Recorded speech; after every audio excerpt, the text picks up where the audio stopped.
Voice of Change News. This is Voice of Change Radio News. I'm Amanda Kumalo. A quick look at stories making the headlines. Election date today as President inspects voters' roll.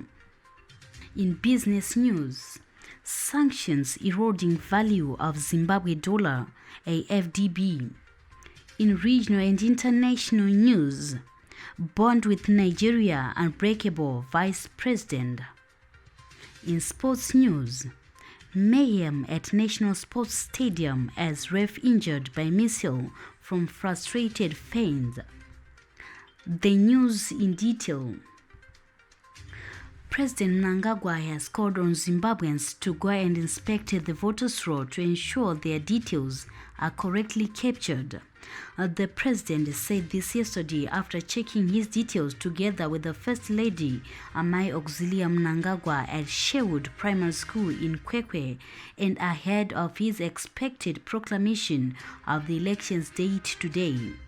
The Zimbabwe Electoral Commission on Saturday opened the voters' roll to be used in this year's harmonized elections for inspection in an exercise that is expected to run until May 31. Inspections will be carried out at all the 1,159 polling stations.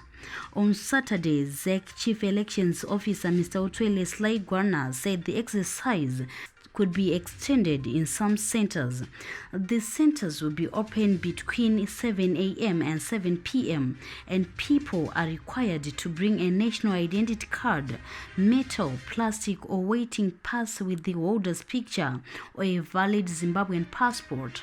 Meanwhile, Fitch Solutions, a global advisory and credit rating agency based in the United States of America, has predicted that President Mnangagwa and the ruling ZANU-PF party will win in general elections scheduled for August this year.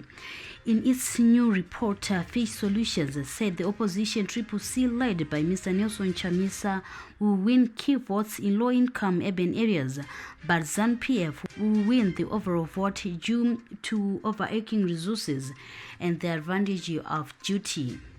Moving on to business news. The depreciation of the Zimbabwe dollar is partly due to illegal economic sanctions imposed on the country by Western countries, the African Development Bank AFDB said in its African Economic Outlook report released on Wednesday last week.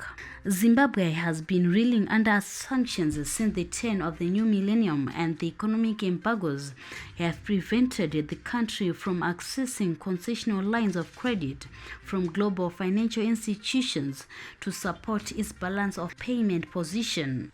Despite recording significant inflows of foreign currency from exports and diaspora remittances, these have not been adequate to defend Zimbabwe's currency. The rapid fall of the Zimbabwe dollar has resulted in price increases, notably in recent weeks, although there's also suspicion of economic sabotage by some businesses.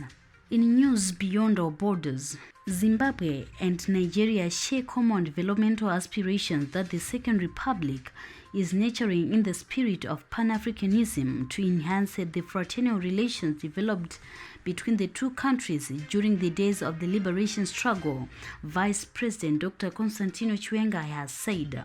Addressing the media on arrival in Nigeria, where he is set to attend today's inauguration of Nigeria's president-elect Bola Tinubu, Vice President Chiwenga said the West African country played a critical role in supporting Zimbabwe's independence aspirations. Dr. Chiwenga, who is representing President Mnangagwa, will join other leaders attending the swearing-in ceremony of Mr. Tinubu and his deputy Kashim Shettima at the Eagle Square in central Abuja. And finally, in sports, referee Jimmy Makwanda left the pitch with a heavily bandaged head yesterday after a section of Caps United fans ran amok at the end of their drawn game against Zimbabwe, unhappy with the way the match officials conducted themselves at the Nat.Sports Stadium. Makwanda was hit by a missile as he headed towards the exit point. He was shielded by police and green machine marshals after some rowdy fans had invaded the pitch in protest. The referee had a particularly disappointing day in the office after dishing out probably his worst performance, which probably invoked the ire of the home fans. Makwanda had to run for dear life and then disappeared into the dressing rooms using an alternative exit.